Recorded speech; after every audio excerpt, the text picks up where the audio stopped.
शांति। Good morning. आज है 17 अप्रैल 2025 की मुरली। आज की वाणी का सार है, मीठे बच्चे, यह रूहानी हॉस्पिटल तुम्हें आधा कल्प के लिए एवर हेल्दी बनाने वाली है। यहाँ तुम देही अभिमानी होकर बैठो। प्रश्न है, धंधा आदि करते भी कौन सा डायरेक्शन बुद्धि में याद रहना चाहिए?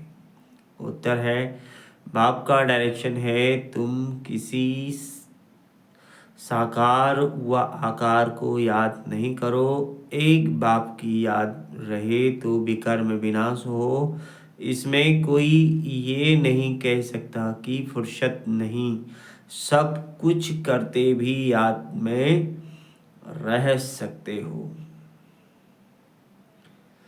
ओम शांति। मीठे मीठे रूहानी बच्चों प्रति बाप का गुड मॉर्निंग। गुड मॉर्निंग के बाद बच्चों को कहा जाता है, बाप को याद करो। बुलाते भी हैं, हे पतित पावन आकर पावन बनाओ। तो बाप पहले पहले ही कहते हैं, रूहानी बाप को याद करो। रूहानी बाप तो सबका एक ही है। फादर को कभी सर्वव्यापी नहीं कह माना जाता है। तो जितना हो सके बच्चे पहले पहले बाप को याद करो। कोई भी साकार व आकार को याद नहीं करो सिवाय एक बाप के। यह तो बिल्कुल सहज है ना। मनुष्य कहते हैं हम बिजी रहते हैं, फुर्सत नहीं, परंतु इसमें तो फुर्सत सदैव है। बाप युक्ति बतलाते हैं, यह भी जानते हो। बाप को याद करने से ही हमारे पाप भस्म होंगे। मुख्य बात है यह, धंधे आदि भी कोई मना नहीं है।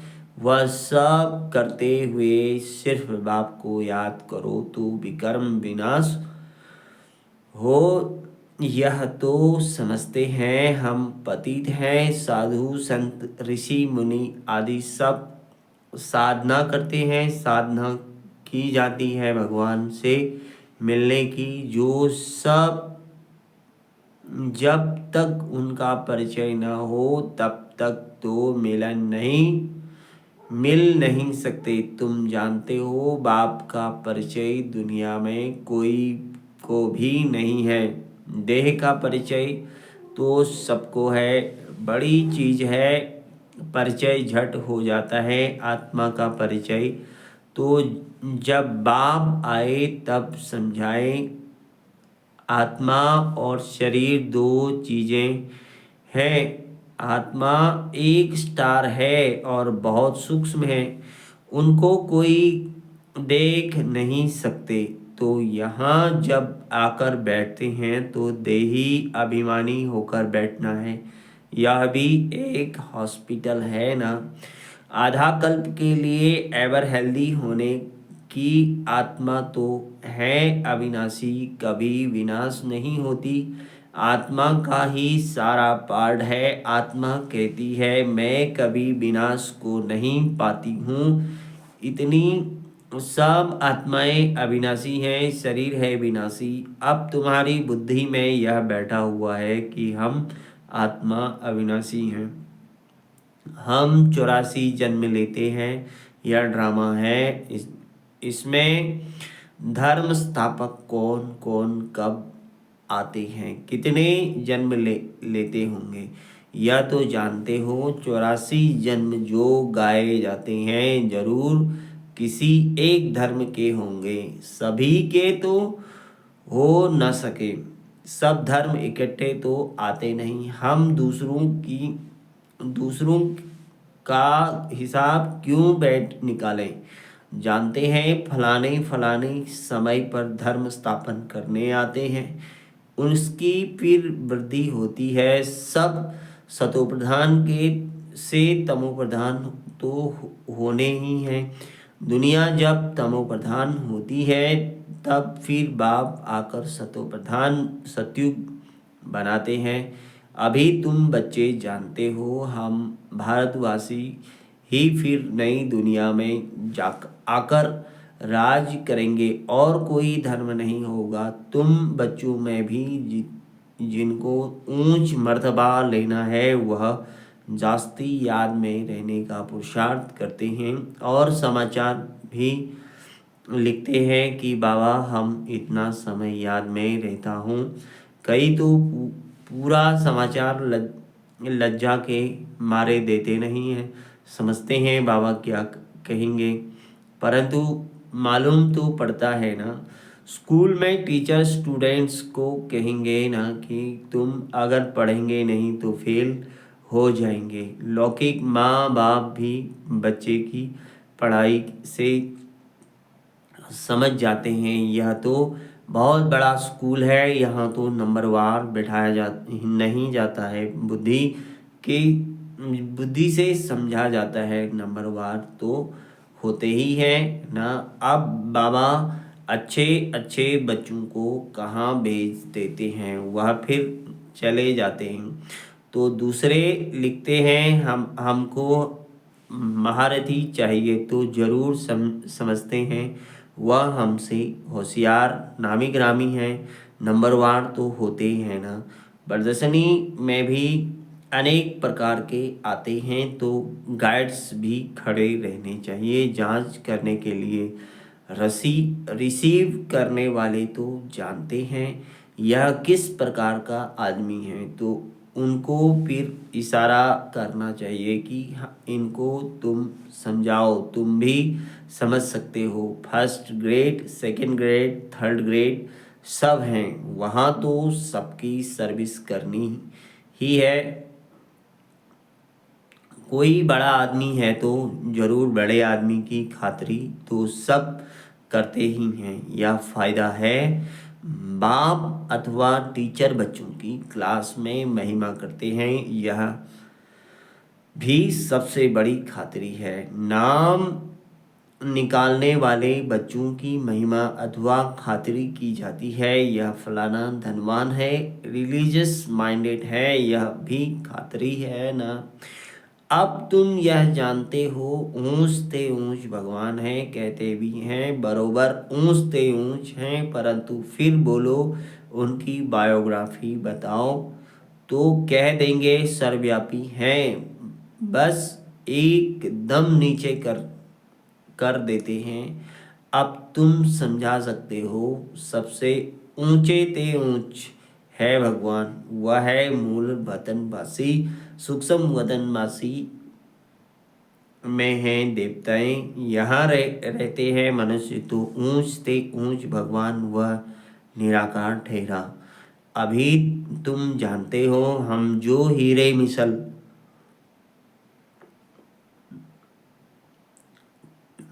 मिसल थे सो फिर कौड़ी मिसल बन पड़े हैं, फिर भगवान को अपने से भी जास्ती नीचे ले गए हैं, पहचानते ही नहीं हैं। तुम भारतवासियों को ही पहचान मिलती है फिर पहचान कम हो जाती है, अभी तुम बाप की पहचान सबको देते जाते हो। ढेरों ढेरों को बाप की पहचान मिलेगी, तुम्हारा मुख्य चित्र है ही यह त्रिमूर्ति गोला झाड़, इसमें कितनी रोशनी है। या तो कोई भी कहेंगे यह लक्ष्मी नारायण सतयुग के मालिक थे। अच्छा सतयुग के आगे क्या था या फिर अभी तुम जानते हो, अभी है कलयुग का अंत और है भी प्रजा का प्रजा पर राज, अभी राजाई तो है नहीं, कितना फर्क है। सतयुग की आदि में राजाएं थे और अभी कलयुग में भी राजाएं हैं, भल कोई वह पावन नहीं है परंतु कोई पैसा देकर भी टाइटल ले लेते हैं। महाराजा तो कोई है नहीं, टाइटल खरीद कर लेते हैं, जैसे पटियाला का महाराजा, जोधपुर बीकानेर का महाराजा, नाम तो लेते हैं ना, यह नाम अविनाशी चला जा आता है। पहले पवित्र महाराजाएं थे, अभी हैं अपवित्र राजा, महाराजा अक्सर चला आता है। इन लक्ष्मी नारायण के लिए कहेंगे यह सतयुग के मालिक थे। किसने राज्य लिया? अभी तुम जानते हो राजाई की स्थापना कैसे होती है? बाप कहते हैं मैं तुमको अभी पढ़ाता हूँ। 21 जन्मों के लिए वह तो पढ़कर इसी जन्म में बैरिस्टरी आदि बनते हैं। तुम अभी पढ़कर भविष्य महाराजा महारानी बनते हो। तुम अभी पढ़कर भविष्य महाराजा महारानी बनते हो। ड्रामा प्लान अनुसार नई दुनिया की स्थापना हो रही है। अभी है पुरानी दुनिया, भल कितने भी अच्छे अच्छे बड़े महल हैं, परंतु हीरे जवाहरातों के महल तो बनाने की कोई में ताकत नहीं है। सतयुग में यह सब हीरे जवाहरातों के महल बनाते हैं।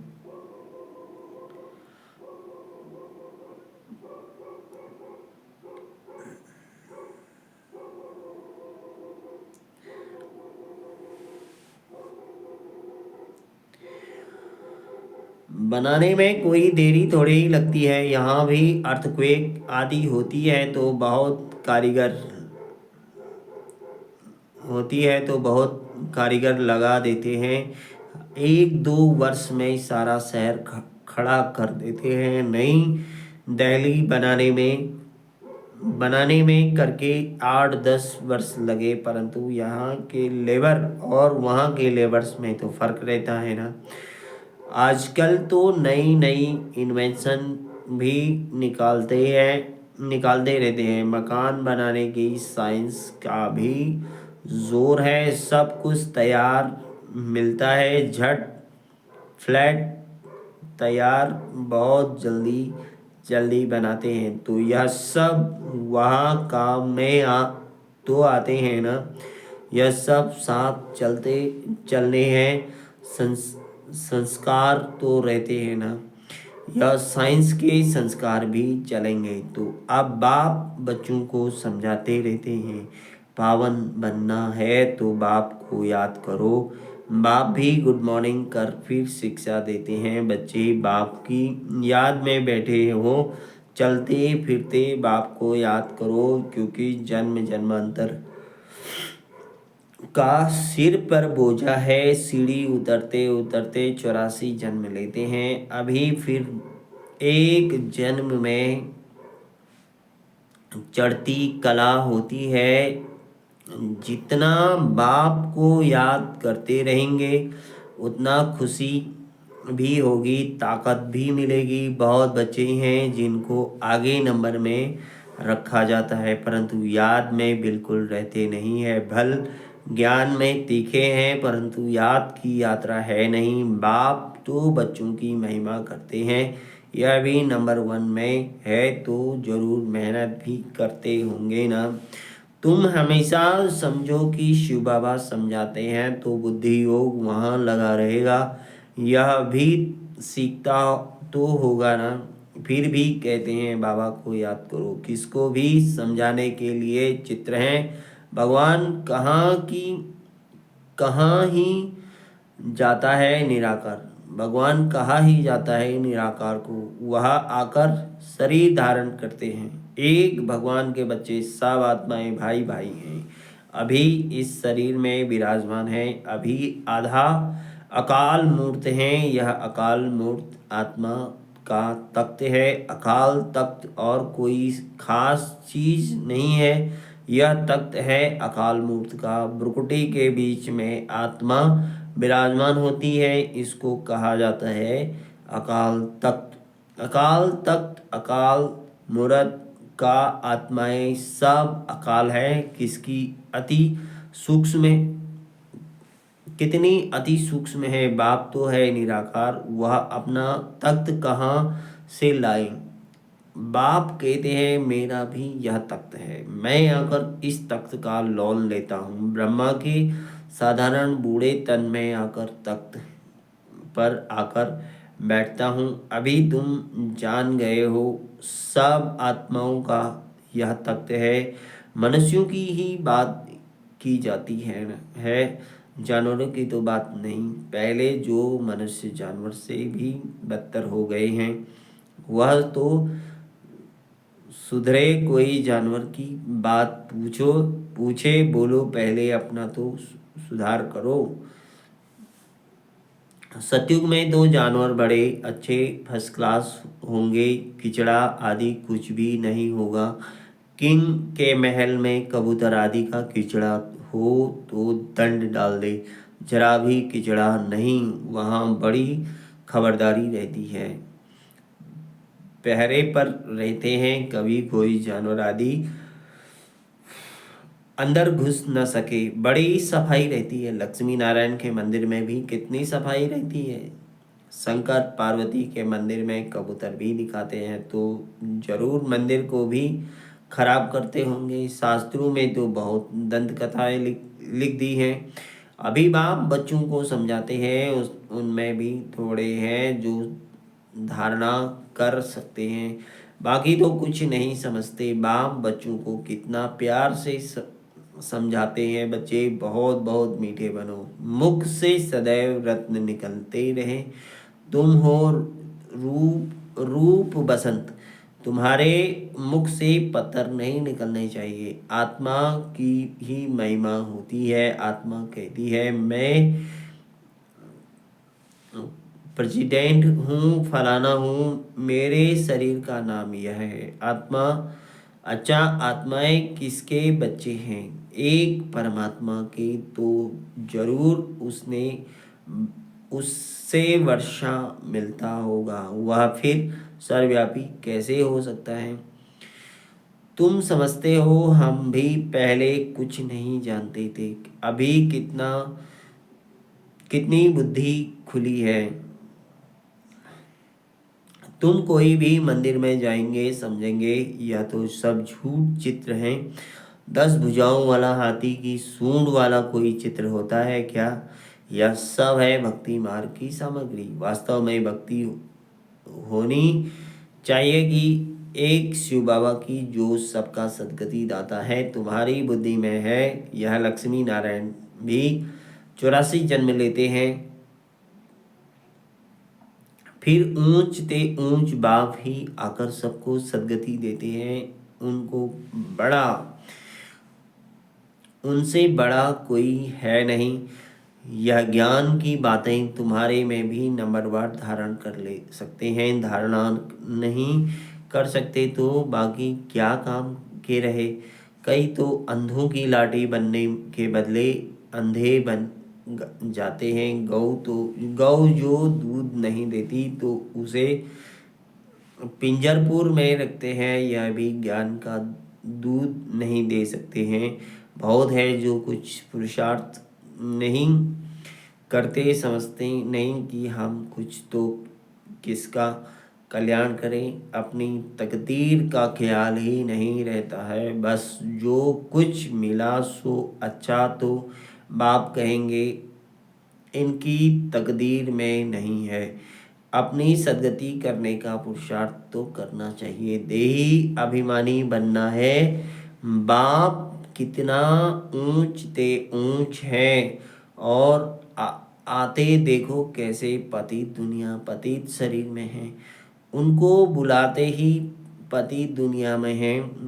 जब रावण बिल्कुल ही भ्रष्ट कर देते हैं तब बाप आकर श्रेष्ठ बनाते हैं। जो अच्छा पुरुषार्थ करते हैं वह राजा रानी बन जाते हैं, जो पुरुषार्थ नहीं करेंगे वह गरीब बन जाते हैं। तकदीर में नहीं है तो तदबीर कर नहीं सकते। कोई तो बहुत अच्छी तकदीर बना लेते हैं, हर एक अपने को देख सकते हैं कि हम क्या सर्विस करते हैं। अच्छा, मीठे मीठे श्री गलादेवी बच्चों प्रति माता पिता बाप दादा का याद प्यार गुड मॉर्निंग। रूहानी बाप की रूहानी बच्चों को नमस्ते। हम रूहानी बच्चों की रूहानी माता पिता बाप दादा को याद प्यार गुड मॉर्निंग और नमस्ते। नमस्ते बाबा। धारणा के लिए मुख्य सार है, रूप बसंत बन मुख से सदैव रत निकालने हैं। बहुत बहुत मीठा बनना है, कभी भी पत्थर कुटु वचन नहीं निकालना है। ज्ञान और योग में तीखा बन अपना और दूसरों का कल्याण करना है। अपनी ऊंच तकदीर बनाने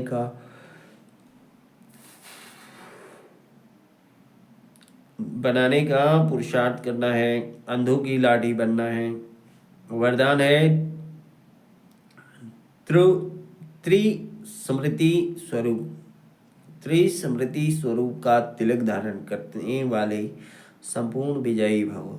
स्वयं की स्मृति, बाप की स्मृति और ड्रामा की नॉलेज की स्मृति, इन तीन स्मृतियों में सारे ज्ञान का विस्तार समाया हुआ है। नॉलेज के वृक्ष की यह तीन स्मृतियां हैं। जैसे वृक्ष का पहले बीज होता है, उस बीज द्वारा दो पत्ते निकलते हैं, फिर वृक्ष का विस्तार होता है। ऐसे मुख्य है बीज, बाप की स्मृति, फिर दो पत्ते, अर्थात आत्मा और ड्रामा की सारी नॉलेज। इन तीन स्मृतियों को धारण करने वाले स्मृति भाव व संपूर्ण विजयी भाव के वरदानी भाव बन जाते हैं। स्लोगन है, प्राप्तियों को सदा सामने रखो तो कमजोरियां सहज समाप्त हो जाएंगी। ओम शांति। शुक्रिया बाबा, शुक्रिया। Thank you Baba.